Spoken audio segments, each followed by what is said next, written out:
ಹರೇ ಕೃಷ್ಣ ಎಲ್ಲರಿಗೂ ನಮಸ್ಕಾರ. ನಾನಿವತ್ತು ಇಸ್ಕಾನ್ ಟೆಂಪಲ್ಗೆ ಬಂದಿದ್ದೀನಿ. ನಾನು ಲಾಸ್ಟ್ ವಿಡಿಯೋಲ್ಲೇ ಹೇಳಿದ್ದೆ ಎವ್ರಿ ಮಂತ್ ಸೆಕೆಂಡ್ ಸ್ಯಾಟರ್ಡೆ ಬಂದು ನರಸಿಂಹ ಅಭಿಷೇಕ ಅನ್ನೋದು ಇರುತ್ತೆ. ಜೊತೆಗೆ ಇವತ್ತು ಇನ್ನೊಂದು ಸ್ಪೆಷಲ್ ಏನಪ್ಪ ಅಂದರೆ ವ್ಯಾಲೆಂಟೈನ್ಸ್ ಡೇ ಕೂಡ ಇತ್ತು. ಹಾಗಾಗಿ ಯಾರು ಭಗವಂತನಿಗೆ ಫ್ಲವರ್ನ ಅಂದರೆ ರೋಸ್ನ ಆಫರ್ ಮಾಡ್ತಾರೆ ಅವ್ರಿಗೆ ರಿಟರ್ನ್ ಗಿಫ್ಟ್ ಅನ್ನೋದು ಕೂಡ ಇತ್ತು. ನಾನು ಆಫರ್ ಮಾಡಿದೆ, ನನಗೆ ರಿಟರ್ನ್ ಗಿಫ್ಟ್ ಅನ್ನೋದು ಕೂಡ ಬಂತು. ಅದರಲ್ಲಿ ಭಗವಂತ ಏನು ಮೆಸೇಜ್ನ ಕೊಡ್ತಾ ಇದ್ರು ಅಂದರೆ ನನಗೆ whatever you do, whatever you eat, do it as an offering to me. ಅಂದರೆ ನೀವು ಏನೇ ಮಾಡಿದ್ರು ಏನೇ ತಿಂದರೂ ಅದನ್ನು ನನಗೆ ನೈವೇದ್ಯವನ್ನಾಗಿ ಮಾಡು ಅಂತ ಇಲ್ಲಿ ಭಗವಂತ ನನಗೆ ಒಂದು ಮೆಸೇಜ್ನ ಕೊಡ್ತಿದ್ದಾರೆ.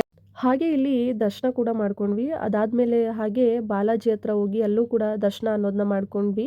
ಇಲ್ಲೂ ಕೂಡ ಒಟ್ಟಿಗೆ ದರ್ಶನ ಅನ್ನೋದನ್ನ ಮುಗಿಸ್ಕೊಂಡು ನೆಕ್ಸ್ಟ್ ಬಂದು ನರಸಿಂಹ ಅಭಿಷೇಕ ಅನ್ನೋದು ಆಲ್ರೆಡಿ ಸ್ಟಾರ್ಟ್ ಆಗಿಬಿಟ್ಟಿತ್ತು. ಸೊ ನರಸಿಂಹ ಹಾಲ್ಗೆ ಹೋದ್ವಿ. ಇಲ್ಲಿ ಭಗವಂತನಿಗೆ ಹಾಲು, ಮೊಸರು, ತುಪ್ಪ, ಜೇನುತುಪ್ಪ, ಪಂಚಾಮೃತ ಅಭಿಷೇಕ ಅನ್ನೋದನ್ನ ಮಾಡ್ತಿರ್ತಾರೆ. ಜೊತೆಗೆ ಇದನ್ನು ನಾವು ಲಾಸ್ಟಲ್ಲಿ ಚರಣಾಮೃತ ಅಂತ ಹೇಳಿ ಭಗವಂತಂದು ಅಂತ ಸ್ವೀಕಾರ ಮಾಡ್ತೀವಿ. ಅಭಿಷೇಕ ಅನ್ನೋದು ಮುಗೀತು. ಭಗವಂತನಿಗೆ ಈಗ ಮಂಗಳಾರತಿ ಅನ್ನೋದನ್ನ ಮಾಡ್ತಾರೆ. ಎವ್ರಿ ಮಂತ್ ಭಗವಂತ ಒಂದೊಂದು ರೂಪದಲ್ಲಿ ಕಾಣಿಸ್ಕೊಳ್ತಾರೆ. ಅಂದರೆ ಶಾಂತ ಸ್ವಭಾವದಲ್ಲಾಗಿರ್ಬೋದು, ಉಗ್ರ ರೂಪದಲ್ಲಾಗಿರ್ಬೋದು, ನಿಜವಾಗ್ಲೂ ಲಿಟ್ರಲಿ ಗೂಸ್ ಬಂಪ್ಸ್ ಅಂತಲೇ ಹೇಳ್ಬೋದು. ರಿಯಲ್ ಆಗಿ ನೋಡಿದ್ರೆ ಅದು ಕಣ್ಣಿಗೆ ಕಟ್ಟದಂಗೆ ಇರುತ್ತೆ ನರಸಿಂಹ. ಜೊತೆಗೆ ಇಲ್ಲಿ ಕೀರ್ತನೆ ಅನ್ನೋದು ಕೂಡ ನಡೀತಾ ಇರುತ್ತೆ. ಬನ್ನಿ ನೋಡೋಣ.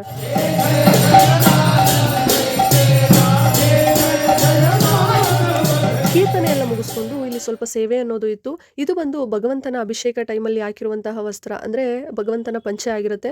ಸೊ ಇದನ್ನು ಕಟ್ ಮಾಡಿ ನಾವು ಕೈಗೆ, ಗಾಡಿಗೆ ಮತ್ತು ಮನೆಗೆ ಇದನ್ನೆಲ್ಲ ನಾವು ಕಟ್ಟುತ್ತೀವಿ. ಏನಕ್ಕಪ್ಪ ಅಂತಂದರೆ ಏನಾದರೂ ನೆಗೆಟಿವ್ ಎನರ್ಜಿ ಏನಾದರೂ ಇದ್ದರೆ, ದೃಷ್ಟಿ ಏನಾದರೂ ಇದ್ದರೆ ಹೋಗುತ್ತೆ ಅಂತ ಹೇಳಿ ಇದನ್ನು ರಕ್ಷಾ ಕವಚ ಅಂತ ಹೇಳಿ ಕೂಡ ಕರಿತೀವಿ. ಹಾಗೆ ಮುಗಿಸ್ಕೊಂಡು ಸೇವೆ ಎಲ್ಲ ನಮ್ಮ ಗುರುಗಳು ಪ್ರವಚನ ಅನ್ನೋದನ್ನ ನೀಡ್ತಾಯಿದ್ರು. ಸೊ ಹಾಗಾಗಿ ನಾವು ಸೇವೆಯನ್ನೆಲ್ಲ ಮುಗಿಸಿ ನಾವು ಕೂಡ ಹೋಗಿ ಕೂತ್ಕೊಂಡು ಕೇಳ್ತಾ ಇದ್ವಿ. ತಂದೆ ತಾಯಿ ಗೌರವ ಕೊಡ್ತೀರಾ?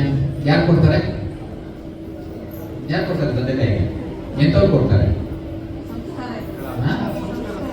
ಸಂಸ್ಕಾರವಂತರು ಅಂದ್ರೆ ಬುದ್ಧಿವಂತರು, ಜ್ಞಾನ ಉಳ್ಳವರು ಮಾತ್ರನೇ, ಇಲ್ಲಂದ್ರೆ ಇಲ್ಲ. ಸ್ವಂತ ತಂದೆ ತಾಯಿಗೆ ಗೌರವ ಕೊಡೋಕ್ಕಾಗದೆ ಇರೋದು ಭಗವಂತನಿಗೆ ಎಲ್ಲ ಆರಾಧನೆ ಮಾಡೋದು ಅಲ್ವಾ? ಇನ್ನು ವಿಶೇಷತೆ ಏನು ಗೊತ್ತಾಗುತ್ತೆ, ದಿನಗಳ ಒಂದು ವಿಶೇಷತೆ ಏನು ಗೊತ್ತಾಗುತ್ತೆ, ಯಾವುದನ್ನ ಹಬ್ಬದ ಒಂದು ವಿಶೇಷತೆ ಏನು ಗೊತ್ತಾಗುತ್ತೆ.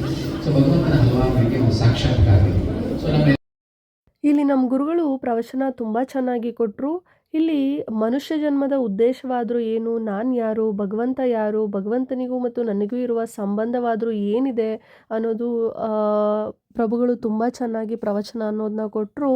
ಅಷ್ಟರಲ್ಲಿ ಭಗವಂತನಿಗೆ ಕೂಡ ಅಲಂಕಾರ ಎಲ್ಲ ಮುಗ್ದಿತ್ತು. ಮಹಾಮಂಗಳಾರತಿ ಅನ್ನೋದು ಕೂಡ ಸ್ಟಾರ್ಟ್ ಆಗಿತ್ತು. ನಮ್ಮ ಡಿವೋಟೀಸ್ ಎಲ್ಲ ಸೇರಿಕೊಂಡು ಭಗವಂತನಿಗೆ ಸಾಂಗ್ ಅನ್ನೋದನ್ನ ಕೂಡ ಆಡ್ತಾಯಿದ್ರು. ನೀವು ಒಂದು ಸಲ ಕೇಳಿ.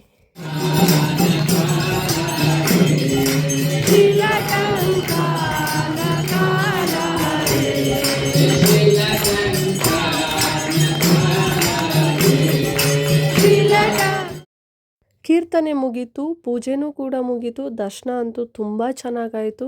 ಇದೆಲ್ಲ ಮುಗಿಸ್ಕೊಂಡು ನೆಕ್ಸ್ಟು ನಾವು ಪ್ರಸಾದನ ಸ್ವೀಕಾರ ಮಾಡಿದ್ವಿ.